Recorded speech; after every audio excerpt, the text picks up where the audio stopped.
And then also related to that, we talk about the story like Angulimala, yeah, because we may commit a few negative deeds, and we're concerned about that, or so much serious, I cannot purify. I may be a bad person. No matter how worse or criminal you still can be a good person. Yeah? My teacher always says like, there is two types of good person, he said. One is like always live in such a kind nature, always helpful to others. So someone who live always kind and help others, generally everyone respect that person. It's a very good person. Another person is who used to be very harmful, unkind, and then later on change his mind, change his life, become very helpful. Then it becomes like a historian. We people say, oh, he used to be so cruel, he used to be so bad. Now look how nice person he turned up. We always, in our language, we say that. So even though you're in the bad in the past, in the latter part you are good, then still you count as a good person. Make sense? So there's two. One used to be bad, then later on change and become positive. Yeah. So in relate to that story, like a verse, like even you committed such a heinous crime, but still it's a purifiable. That story related to the Angulimala. It's during the Buddha time. Yeah. During the Buddha time, there are so many kind of Hinduism in India. Yeah? So Hinduism belief is like to follow their path, you have to be born to be Hindus. You cannot convert to Hindus. Like a Buddhism, Christian, Muslim, anyone can be joined.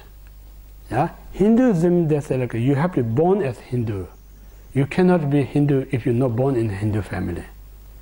Because they talk about laws, that's the reason they come into a caste system so strong. Because you're born that caste system, like we call the Brahmin system, Rishi system. So if you're born this Brahmin and Rishi system, then that only particular person have opportunity to gain liberations, no one else. So that's the reason there's so much kind of a belief, and then anyone who touched that Brahmin, they diluted, then I miss this liberation opportunity. That's the reason so serious, extremely serious. You know? When they touch the food, then almost they destroy their life. Now there's no hope. That's the reason they're so serious caste in the Indian system. Yeah? But we, like I mentioned this morning, if you know about their system, then we know why there's so much concern about caste system. For us, we don't have the system, we don't see it as serious. You know? We're criticizing them. But this person who is so caught up this caste, he or she is innocent. That he brought his generation to generation. You know? Not the person who concerned is not kind of created. That's fortunately or unfortunately born in their family, he have to live that belief system. So if you know that system, we have to respect that system. If you don't know, then we just tease them. You know? We fond of them. You know? Why so serious the caste? Silly bee. This is 21st century. You know, we said that. But for them it's not. Totally different concept. You know. So anyway, that's the Hindu system. Brahmin and then Rishi there. So this young boy, Angulimala, he was a Brahmin race. So intelligent boy, young boy. And he kind of studying under the one Brahmin master.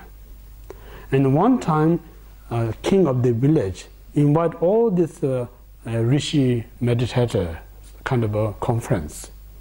So this teacher has to go and participate in the king invitation.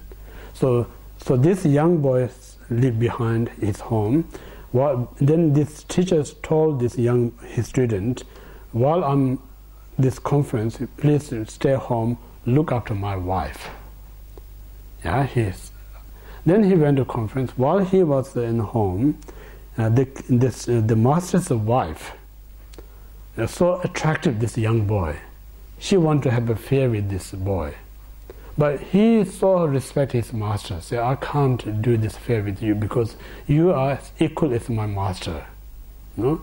I cannot have an affair with you. So he genuinely, he don't want to. He don't have any desire. Not because she is older than him or nothing, because he really respect her, same as his master. So then, and she's really angry, upset because he not listening to what she wants to do. She kind of scratch her body, make a lots of a kind of scratch in her body.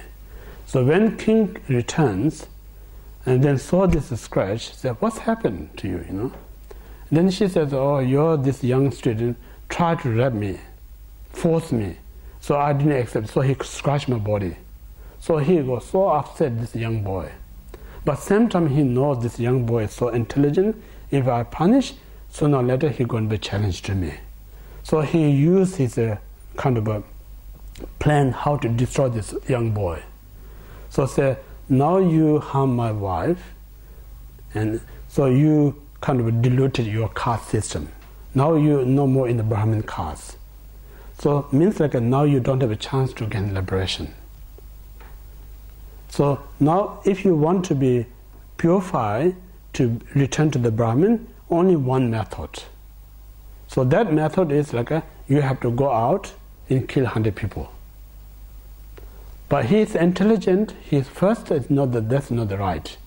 But somehow this master persevered him. If you really want to be my student, you want to gain liberation, you must do it. Otherwise I'm not going to accept you my student. So the reason he told this young boy to do these things like if we go out and kill 100 people, one of them going to kill him. So I don't need to kill him. So that's the reason.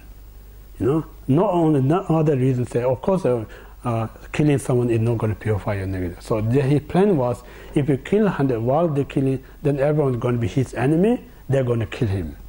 So that's the plan. So when he went out and killing people one after another, he killed there's like 1,000, sorry, I think 1,100, I can't remember. I can't remember, 1,100 somehow. So he killed almost 99%, only remained one.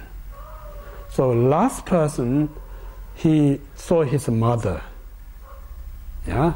So when he saw his mother, he don't have any hesitation he's going to kill her, because he need to be 100 or 1,000 to accept his master as his student.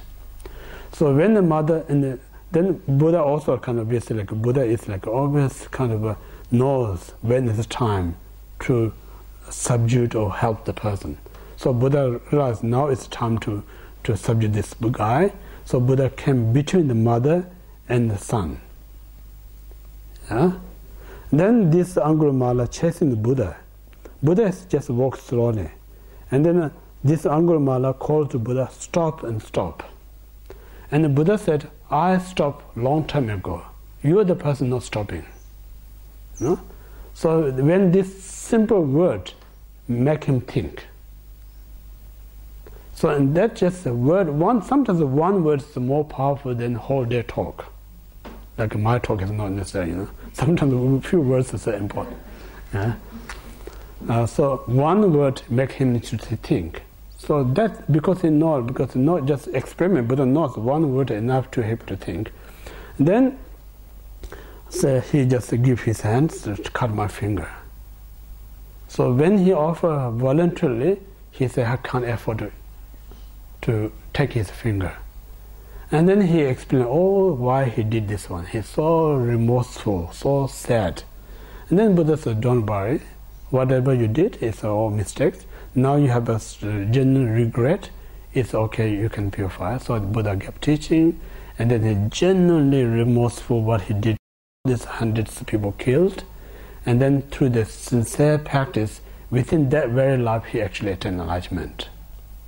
So this story shows like even you commit such a heinous crime, if you have a really genuine kind of a remorseful mind or thoughts, it's possible to purify. So there's nothing to exist, nothing that you can purify. Yeah? So in this way, like it's important, like we're saying, like Dharma practice is not just simply sit in a center or worshiping. every time when we are out there, whenever this negative thought comes, recognize it, not let them come. Whenever almost you're going to say negative things, you just let them stop. Whenever you're physically going to do something negative, just stop. So this is a real practice. So it means like Buddha said, like every time is the right time to practice. Every place is the right temple to practice. So there's no, like during the Buddha time, there's no temple to practice. Just practice every people in the world. Then later on, human kind of set up this temple system, gathering together. So then people concept like practice means like I have to go in a holy place. I cannot do in a bush. That kind of psychologically can start. But the reality, every place is the right place. Every time is the right time. People talk about what time is good to do meditation. People ask what time is good to start a practice. There's no, Buddha never says a specific time to meditate, specific time to practice. Every time, whenever you got, it's the right time. Even middle of the night is the right time. No? Every place is a good time, especially like a negative place is even much better place to practice. Because you just see it right in front of you. You don't need to visualize. No? So in this way, there's no place that you can say it's not the right place to practice. You can't say it's the right, not right time to practice Dharma. Every time, every place is right. So in this way, if you constantly practice like stopping out negative, because the negative is a limit. Anything that's a limit, it has an end. If it's a limitless, then no matter how much you do, it's never going to end. Since it's a limit, there's an end. So this way, we have to keep our hope. It's a limit. If you keep kind of uprooting these things, eventually we can be end. So this not I'm the first kind of trying these things, because many beings achieved in the past before us, like many Buddhas, many Bodhisattvas attempt success. Then why I can't be achieved? So this way we need to really inspire ourselves. We need to encourage. So through the most important is to have always keep a lot of inspiration and encouragement. So as long as you have this inspiration, courage, you always kind of move forward towards the what we call the enlightened or freedom.